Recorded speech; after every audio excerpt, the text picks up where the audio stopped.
The funny part, of course, was when Michael comes in to sing, and he's wearing like, jangle jangle stuff and breaking all the studio rules, right? And he comes in all kind of mild. And the idea is, we're in New York. Janet's going to sing after Michael. Michael's going to lay his part down first. And I swear Michael walks in so meek and so mild, and as soon as the music starts, he turns into the Tasmanian Devil. He's screaming and twirling and he's just killing it. Sings the whole song from start to finish. Our jaws are just on the floor. Wow. Just like unbelievable. Never seen anything like it in our life.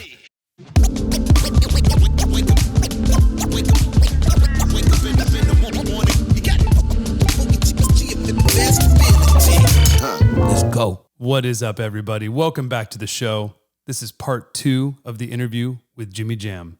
If you haven't listened to part 1 yet, I highly recommend you go back and listen to it. But for now, stay here because part 2 is amazing. We go straight in about Jimmy working with Michael Jackson and Janet Jackson on their Scream duet, one of my favorite songs of all time. Lots of really incredible stories from that. And then we go deeper into Janet Jackson. We talk about Prince and a lot of other just great life lessons from Jimmy. Jimmy is the man. This interview has impacted me positively so much, and I hope that it impacts you as well and keeps a smile on your face. So please make sure if you're watching us on YouTube to subscribe, or if you're listening on Spotify or Apple Music or wherever it is, please follow. And at the end of this episode, there is a little treat, little bit of information we're going to share with you, so stay tuned. But for now, this is Jimmy Jam on working with Michael Jackson and Janet Jackson. Let's go. Scream was interesting because I remember when Michael said, would you come up with some stuff? I want to do a duet with my sister. Yeah. And I remember we had Janet come to Minneapolis because she said, what do you need? Pardon me. She said, what do you need me to do? And I said, just be in the room. I just need the inspiration. Yeah. Because Janet is so inspiring to me. And I remember the 2 songs, because we had done some other songs, but I remember when she got to town, the 2 songs we ended up doing was what turned out to be Scream. The other one is the one that turned out to be Runaway. Those are the 2 we did. And I remember her saying with Scream, she said, that's the one he's going to like. Yeah. And I said, how do you know? She said, because I know my brother. I said, okay, cool. And she was, of course, was absolutely right. Yeah. And then she said, and I hope he doesn't like the one that became Runaway, because she said, I want that. She wanted it. Yeah, I want that for my album. She got it. She got it. Yeah, she definitely got it. But Scream was cool, and Scream was definitely same thing. I was thinking choreography when we were doing it because I knew that there was going to be those breaks, and even the the little thing that happens where it goes to the really quiet part with the channels changing and and then straight into like a guitar solo, which isn't a guitar, by the way, it's keyboard. I was gonna say who played guitar, did that? It's keyboard. It's keyboard. Wow. It's like if is it you? It's me. It's you on the key. Yeah. It's a key solo. Yeah, it's a key solo. We did that a lot. We did that on If. Wow. If is a keyboard, not really? a guitar. Yeah. And on That's the Way Love Goes, that bink bink bink bink bink no, it's a keyboard. What keyboard? It's called a S3. General Music. I think it was a French keyboard, maybe. Insane. Wasn't very popular. It only had maybe 3 good sounds, and that guitar was one of them. And I always used to keep it up for that guitar, and I always thought I'm going to use that for something. Screaming guitar. It's like Well, no. Okay, so That's the Way Love Goes. To the bink bink bink bink. That was the S3. Yeah. The guitar on If was the JD 800 Roland. And I was flipping through sounds, because that was the thing back in the day, is we would always try to get new keyboards whenever we were starting a project. Yeah. To, once again, give everything its own sound and think different creatively and all of that kind of stuff. And I was always a big, people who were synth nerds didn't like presets because they wanted to go in and tweak and do all that kind of stuff. Yeah. I was a preset guy. I'm going to flip through the thing. If I'm not hearing something that's giving me a song idea, that keyboard's going back. Yep. And and people would go, man, you just got to get in there and tweak. And what I said, I don't want to tweak.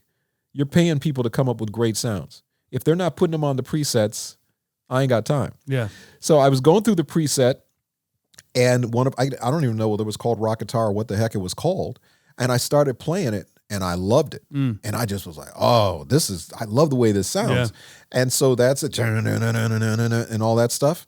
Yeah, that was a JD 800. That's so cool. Loved it. Yeah. Scream and Runaway are very different. Yeah, totally. And so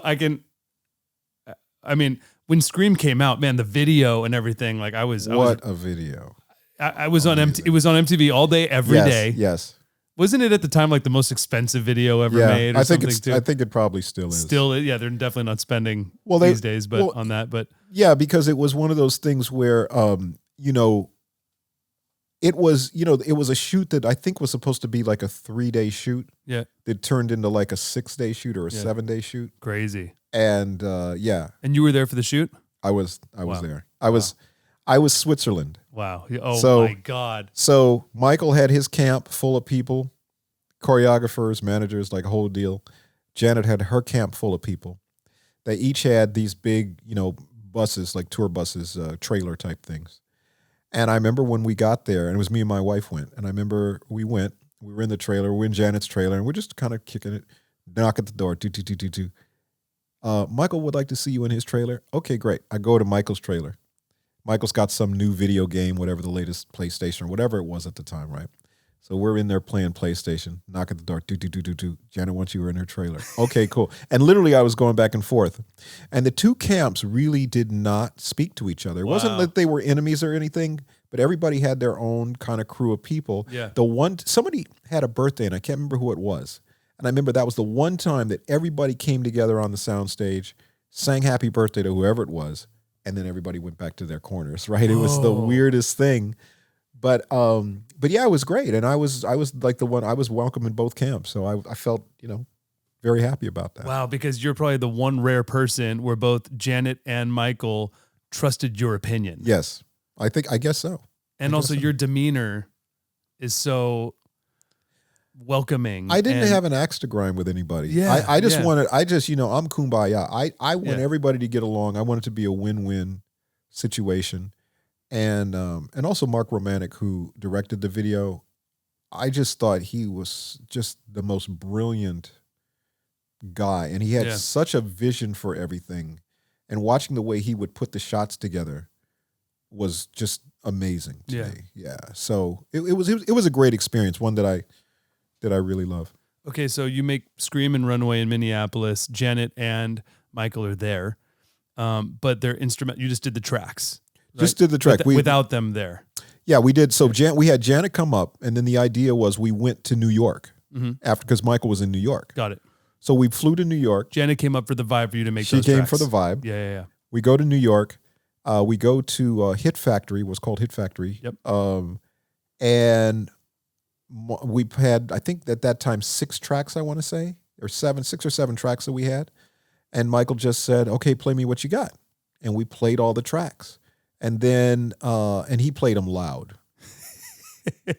If it was 10, it wasn't 11, it was like 15. Wow. Like it was so loud. I couldn't figure out how he was hearing stuff. Anyway, when all the tracks went off, he just he was so quiet, and he just kind of said, okay, those are really good. Can we just hear number 2 and number 5? It's like, cool. So the 2 and 5 were Runaway and Scream. Yeah.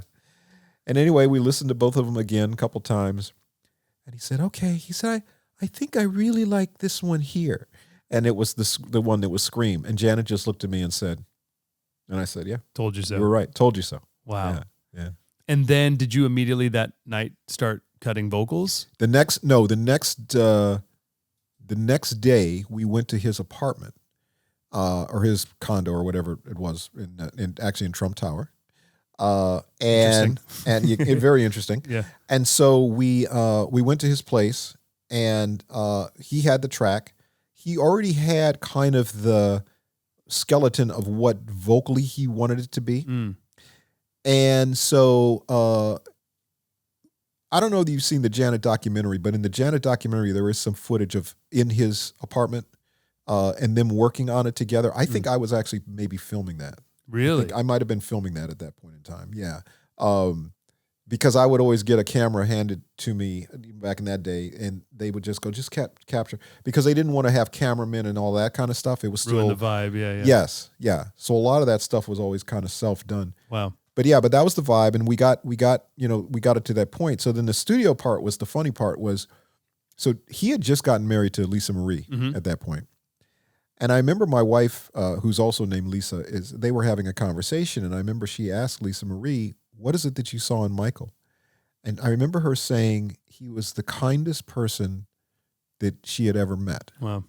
And that resonated with me because that's what I thought of Michael in being around him. Yeah. He was so kind. He was so compassionate and so kind. And I got why that would be attractive, particularly to somebody who grew up, with the glare of the spotlight and all of those types of things. Yeah. Why someone that would have that in common and find that as a bonding thing. The funny part, of course, was when Michael comes in to sing, and he's wearing jangle jangle stuff and breaking all the studio rules, right? And he comes in all kind of mild. And the idea is, we're in New York. Janet's going to sing after Michael. Michael's going to lay his part down first. And I swear Michael walks in so meek and so mild. And as soon as the music starts, he turns into the Tasmanian Devil. He's screaming and twirling and he's just killing it. Sings the whole song from start to finish. Our jaws are just on the floor. Wow. Just like unbelievable. Never seen anything like it in our life. When he finishes, he just goes, how was that? Back to his real self. Back to his real self. And we were like, yeah, Mike, that was good. And he goes, you want me to do it again? Yeah, Mike, yeah, go ahead and do it again. Like we're totally right? Janet leans in between us and she just goes, I'll do my vocal in Minneapolis. Yes. Dude, she's so smart. She does not want to follow. Nobody wants to follow that. Yeah. And so anyway, when we're done, I remember he comes out. He does a couple more takes. He comes out and he goes, okay, Janet, you're going to do your vocal now? And she goes, yeah, Mike, I think I'm gonna wait on my vocal, And anyway, so she comes to Minneapolis. She does her vocal in Minneapolis. We send the vocal to Michael. He calls us and he goes, she sounds really good. And we said, yeah, thanks, Michael. And he said, no, she sounds really good. Where'd she record that? And we said, Minneapolis. He said, I'm coming to Minneapolis. So now he comes to Minneapolis because he just wants his vocal to be as good as hers. Oh my God. We ended up we might have used maybe 10% of what he did in Minneapolis. He had nailed it in New York. He came back and cut the vocal again in Minneapolis. He came back and cut it again. He just wanted to do it. And I remember. And it may have even been placebo to him because you just used majority of New York vocals anyways. Totally. Wow. We used probably 90%. I think there might have been one little piece that we used from the new vocal, but no, he had already nailed it in New York. Well, what was the difference between his performance in New York at his studio that he's used to and being in Minneapolis with you guys? Wow, that's a great question. I've never thought about that. Yeah, because the room he was in, I remember, was was Studio B at our building at that point in time. It was very similar, but what was different was the two things. One was the shock of him wasn't as prevalent. And also he was a little more measured in his performance because I think there were specific things that he was looking for to try to get. Yeah. So it wasn't just kind of the free form, just do your thing. Yeah. It was kind of like specific, can we get this one line? Or Yeah. He knew what he wanted He knew what he wanted to nail a little bit better. Yeah. So I think that was probably the difference. The other thing I remember was wintertime in Minnesota. And I remember he loved it because he could put a ski mask on and he could go to the Mall of America. He could go anywhere he wanted to go. Wow. And just be normal. Wow. And he used to love going to the Mall of America because there was an amusement park there. And of course it was huge and all the restaurants and all the stuff that was there. So that would be like his hangout. With the ski mask on? With the ski mask on. Because it was normal. It was in Minnesota, when the weather's cold, people just put ski masks on. So that's what he'd walk around in a ski mask. Yeah. Yeah. And then he's like, can I get a hot dog on a stick? And they're like, are you Michael Jackson? Yeah, exactly. Exactly right. There's like curls coming out the bottom of the ski mask. Exactly right. By the way, though, when he talks, he talks very soft, very polite. The whole family's super polite. Yeah. And soft spoken, but he can get some bass in his voice. Oh, really? Sure. Oh, yeah, absolutely. Wow. Oh, yeah. As the producer, are you vocal producing Michael on these takes? Or are you just vocal producing in Michael's case was a lot of just listening to him kill it. Yeah. What about with Janet? Janet was a challenge with Janet because the song was, and she had the right attitude the way she approached it. She said, I don't really see this as a duet. I see it as I'm a guest on Michael's song. And the reason she said that was because lyrically, the subject matter was something that he wanted to get off of his chest. Yeah.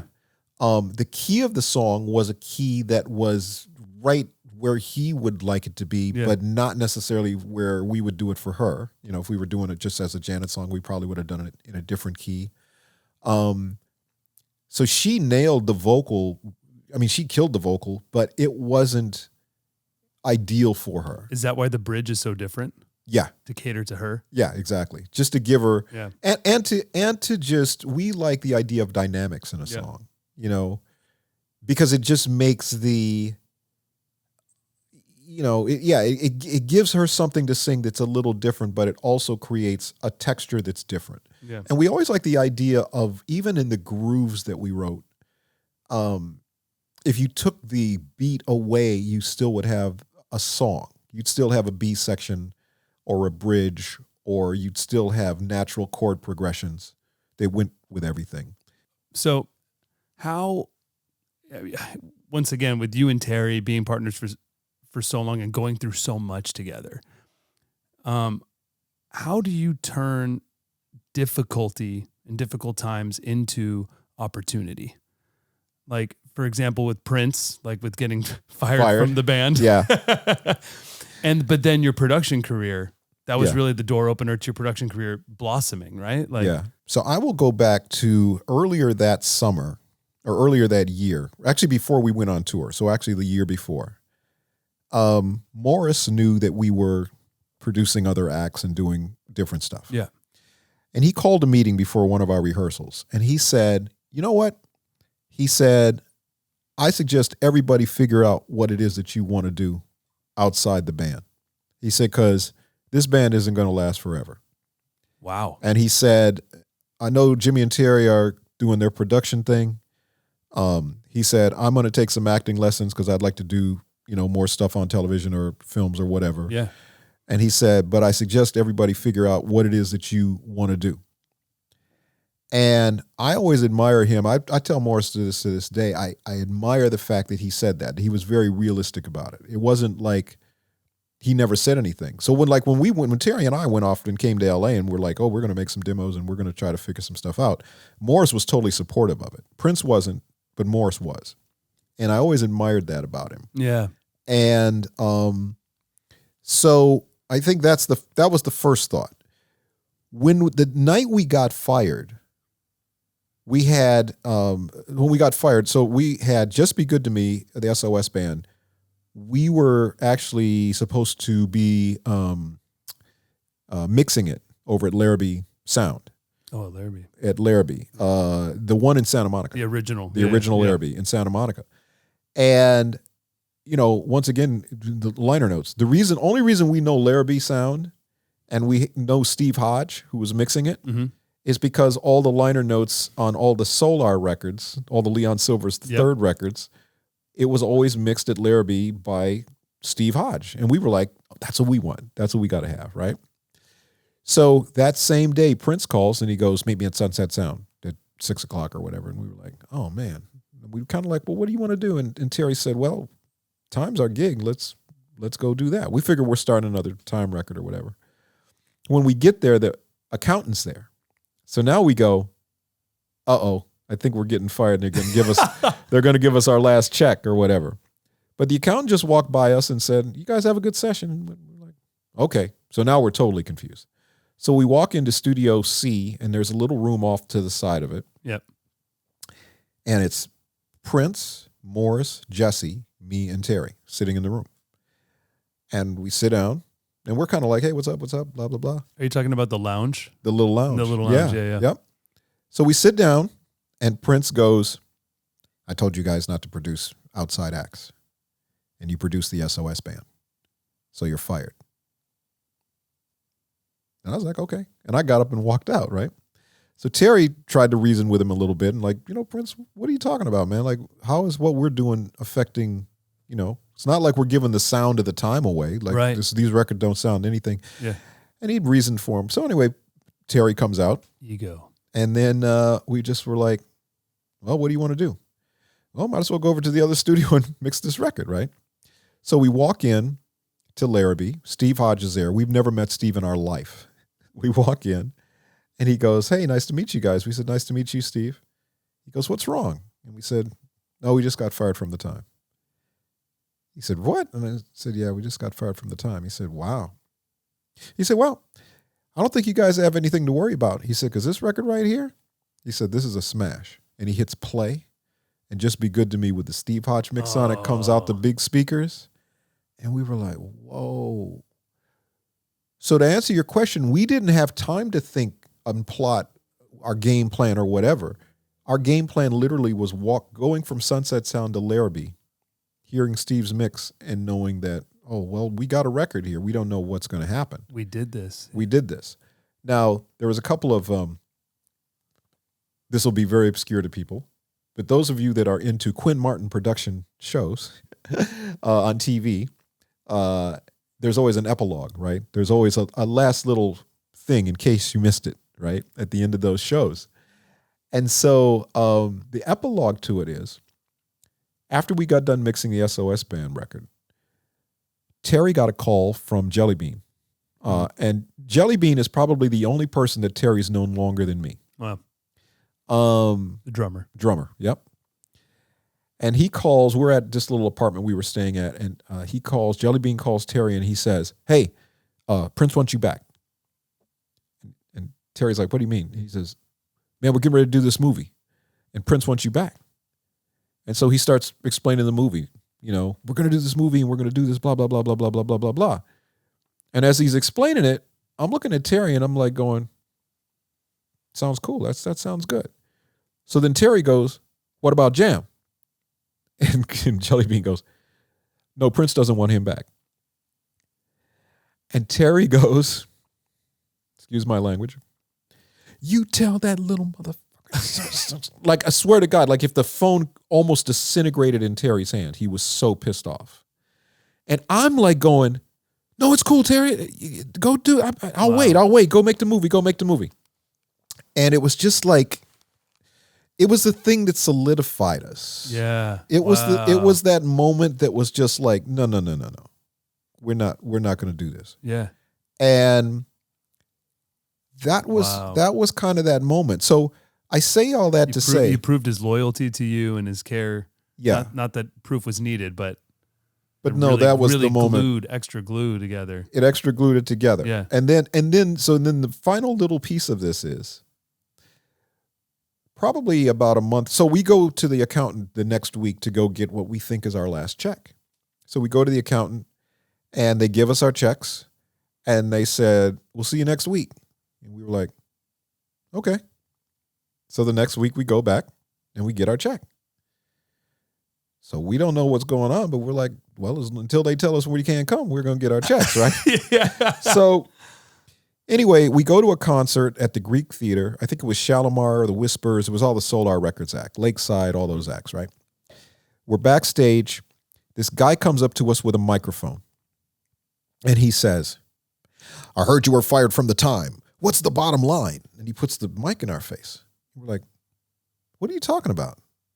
I heard you were fired from the Time. Mic in our face. We said, man, who are you? We don't even know who you are. He says, Lee Bailey, Radioscope. Puts the mic in our face. We said, hey, man, we're just here to watch the concert, man. We don't know what you're talking about. Anyway, we go to the accountants next week to get our check. And they said, sorry, guys, we can't give you your check this week. We said, why not? And they said, well, we heard you're fired. And we said, we've been fired for like 3 weeks. Where'd you hear we were fired? Lee Bailey, Radioscope. Wow. So I joke with Lee Bailey all the time when I see him that, you got us fired. You know that.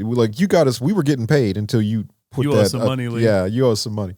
Anyway, but that was the last little piece of that puzzle. And of course, but from that lesson, the snowstorm in Atlanta lesson that really was the first domino in all of this happening always is the thing I go back to whenever something adverse happens that we can't figure out why it's happening, but we know it's God's plan. God has a plan. We can't see it necessarily. Yeah. But after experiencing that, that's the way we look at things now. Yeah. That because you always have that moment that you go, if you make it through that, you go, okay, this is like a snowstorm happening again. There's a reason it's happening. It's not apparent to us right now, but we've just got to keep putting one foot in front of the other or whatever, you want to use as the example. And that's the way we look at things. So that's the way we kind of look at life now as it happens. That's a happy way to look at it too. It's a necessary way to look at it. The other, once again, analogy I use a lot is people get up to a wall and they stand in front of the wall and you're trying to beat through this wall. And I realize that sometimes if you step back away from the wall, there's a window over there. There's a door over there. You just can't see it because you're so stuck on trying to do. Yeah. Sometimes you got to just take a step back and just look around a little bit and see what else is available for you. I love that. Yeah. Do you think that Prince was interested in Terry coming back because when he fired you guys, you were like, okay, and walked out, and Terry was like trying to reason with him, and maybe it was just, it seems like a lot of the decisions, obviously, it was ego with Prince. Yeah, I think some of it was ego.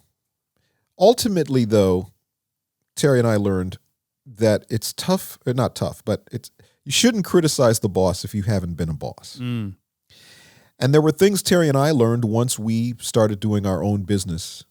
There were decisions we made that didn't sit well with people, but we realized that it gave us some insight to kind of what Prince was thinking. Yeah. And also, the other thing was there were people that Prince didn't let go, who he really wanted to stay with him. I think we feel like he almost, in a way, pushed us out the nest. Yeah, yeah. That he knew we were ready to go. And that he wasn't going to keep it. Like, the only thing I always think about is everything that Terry and I have done. Imagine if we did that under Prince's thing, like just if we were part of the same company or the same collective, whatever you want to call it. Yep. And we had the same exact career, but we were also part of Prince's. Yeah. That to me would have been so amazing, I think. Yeah. And we never were trying to leave. Yeah. But we were interested in making ourselves better. Yeah. Thinking that it would make the team better if we got better at what it was we did. And it wasn't like, because there's two ways to look at it. We could complain that how come our songs aren't getting on the Time album? But rather than do that, we were like, well, our songs aren't getting on the Time album, but you know what? That's fine. Because Prince's songs are great and Morris's songs are great. That's fine. Yeah. But we're going to go over here and figure out, we think we have some songs that are good for some other things. Let's do that. And we get better. When we do get that call, to do something for the Time or whatever, we'll be equipped to do it because we'll have the experience in doing it. So to me, it makes the team stronger. And that was the way we always looked at it. It is very ironic that now two of the greatest songwriters and producers ever were in a band that they weren't songwriting and producing. Right. For. but we were getting the education. Yes, definitely. Great education on production, on songwriting, of all of those things, of philosophy of life, and most of all work ethic. Yeah. Because nobody outworked Prince. What was the greatest lesson you learned from Prince? Oh, by far work ethic. And the story I tell about that is, Prince would come rehearse our band for 6 hours. He'd go and rehearse The Revolution for 6 hours. And then he'd go to the studio all night and work on a song. And then he'd walk into our rehearsal the next day with a cassette. And he'd pop the cassette in and he'd say, I did this last night. And he'd press play and it would be 1999 or some masterpiece of a song, right? Yeah. So that was the work ethic. The other thing was 777-9311. I remember Prince wanted us to, rehearse the song. So we rehearsed the song. My part on the song was really simple. I doubled Terry's bass line, which was just boom, boom, boom, boom, boom, boom, boom, boom, boom. It was real simple, right? So we rehearsed the song. Prince goes, Jimmy Jam, what are you doing with your left hand? Like, I'm not doing anything with my left hand, Prince. I'm just doubling Terry's bass. He said, do something with your left hand and play the chords that Monty's playing. And I said, it's not like that on the record, Prince. He said, it's got to be better than the record. Okay. I love that. So now I'm playing. Boom, boom, boom, I'm playing, right? Yeah. Song goes off. He goes, Jimmy Jam, what note are you singing on the chorus? said, Prince, I'm not singing a note on the chorus. I said, it's a 3-part harmony, and Terry and Monty and whoever, they got it. Find a note. Got to be bigger than the record. Okay. So now I'm playing 7 7 7 93 11. I'm playing great. Song goes off. He goes, Jimmy Jam, why aren't you doing the choreography? Choreography, Prince, I'm standing behind keyboards, man. What do you want me to do? He said, it's simple choreography. You should be able to do it. It's simple. So now I'm doing it. And it's basically just the 4 corners, right? We all did old man dances, right? So we're doing the 4 corners, and now I'm trying to play. And I'm trying to step, and I'm trying to sing my part. And I'm trying to play with both hands. And I'm totally frustrated. I'm just totally pissed off at this point, right? So finally we end the rehearsal, and I'm like, thank goodness. We walk into rehearsal the next day. Prince goes, 7 7 7. And I'm like, oh my God. We start playing the song. About a minute into the song, I realize that not only am I playing my parts with both hands, I'm singing my note, I'm hitting the choreography, but I got a handkerchief in my pocket. I'm taking the handkerchief out and I'm doing, I'm tipping my hat. I got my glasses. And what it made me realize was 2 things. One is that Prince saw me better than I saw myself. He knew I could do it, but he just needed to coach me to do it. Yeah. But also it taught me about work ethic. Like I wasn't working hard enough. I was accepting what I was supposed to do rather than finding a better way to go about doing it. And that to me is the biggest lesson that I learned from Prince was the work ethic. Because with the talent is great. But what do they say about hard work and talent? It's like hard work is better, than talent. But when you're talented like Prince, but then you also outwork everybody, now you're Michael Jordan or you're Tiger Woods or you're just at that elite level that nobody's at. And that's what we got a chance to witness with Prince. Wow. And so that was the biggest takeaway to me was just the work ethic. It seems like you had a very complex relationship with Prince. Yes, very complex. Very complex. How was it towards the end of his life? Were you guys, is it amicable? It was great. It was great. Amazing. It was great. Amazing. We were talking about, Prince had always, when we had the studio in Minneapolis, he loved our room, our Studio A. And I remember he said he wanted to do, I'm trying to think the record that was out. I think it was Tears for Fears or something. He really liked the Tears for Fears record. And he said, that record sounds like a record that you worked a week just to get the snare drum sound. Like somebody was sitting there for a week just going like this and you're moving mics around and you're changing reverbs and you're doing all that.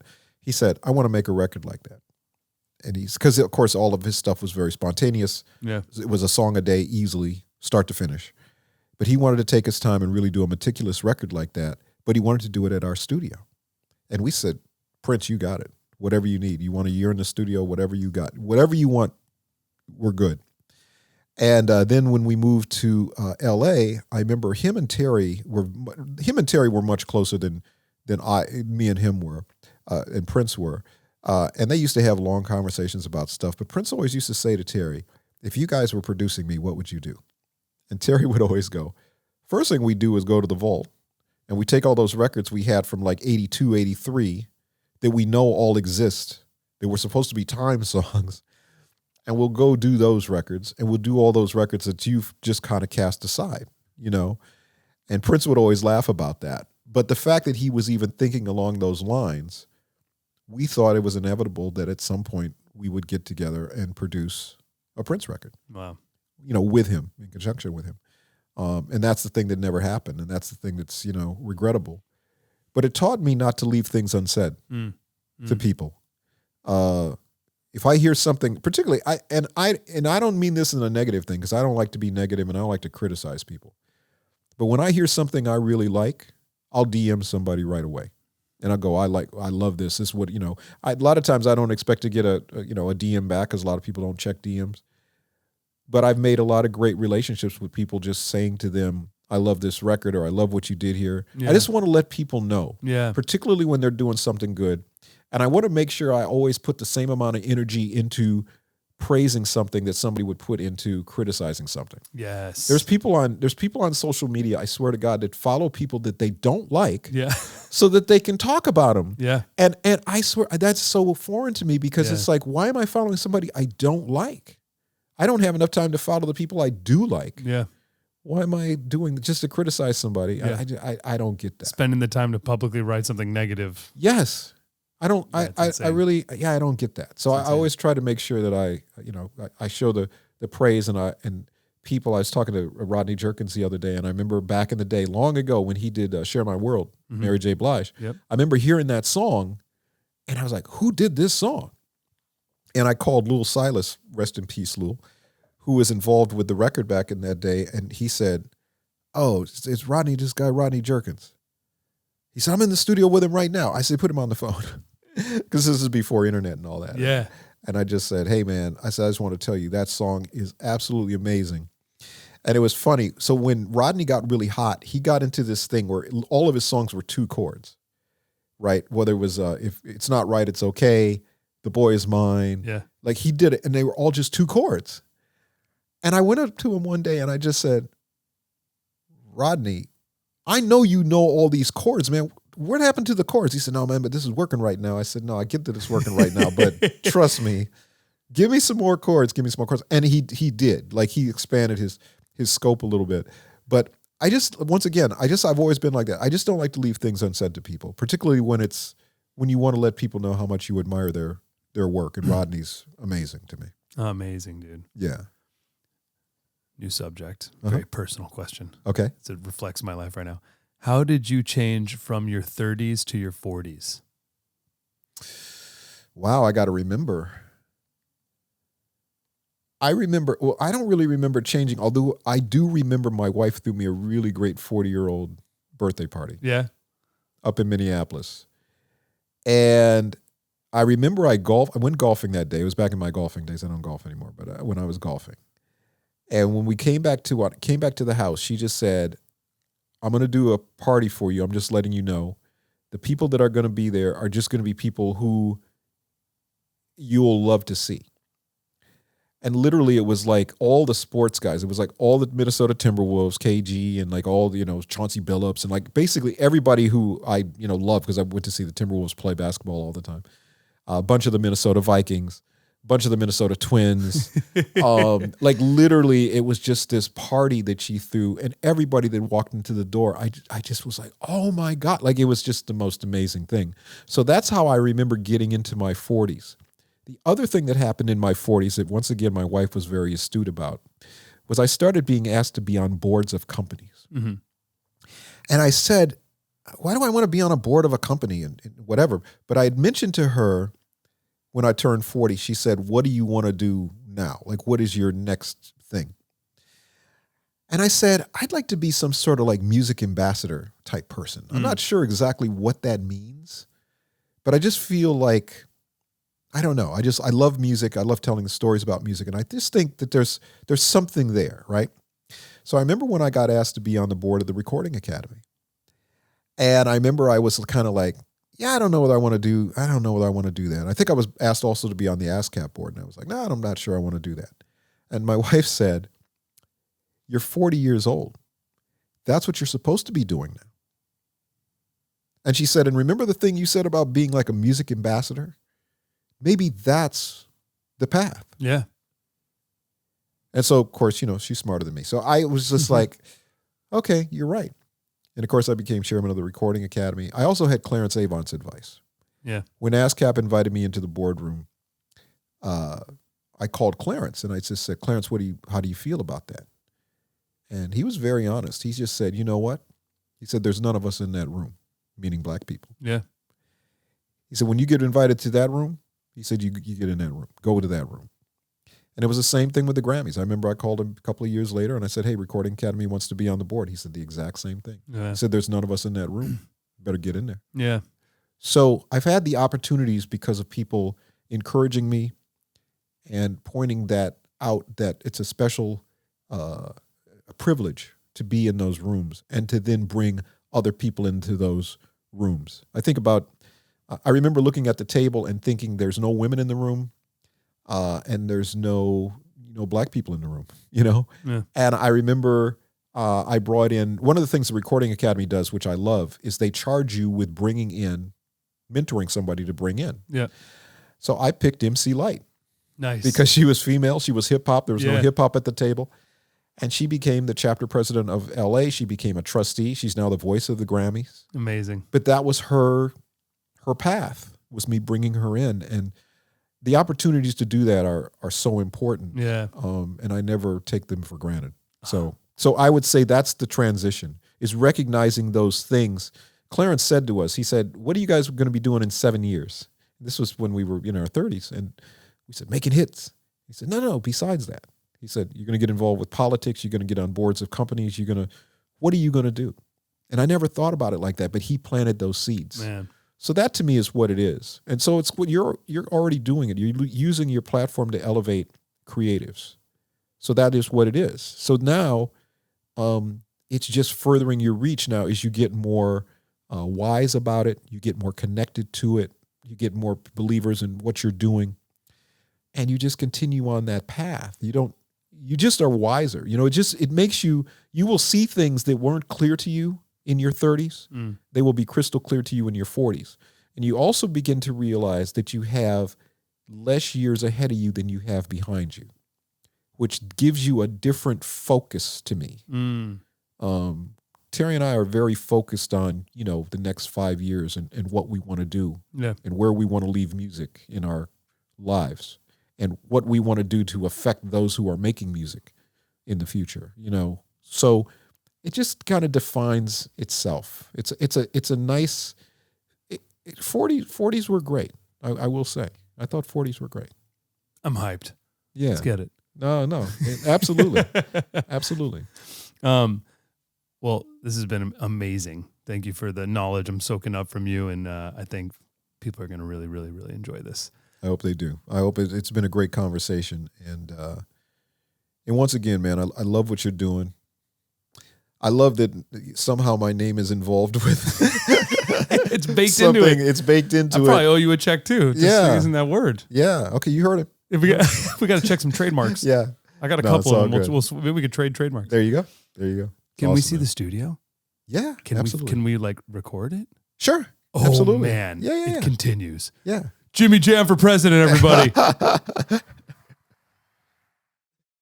All right, everybody. Hope you enjoyed the interview. As you just heard, Jimmy Jam now takes us in to Flight Time Studios, and he lets us bring the camera so we can show you. In the studio, he has all of his keyboards that he's ever recorded on, tons of gear. It's where his current studio is for him and Terry Lewis.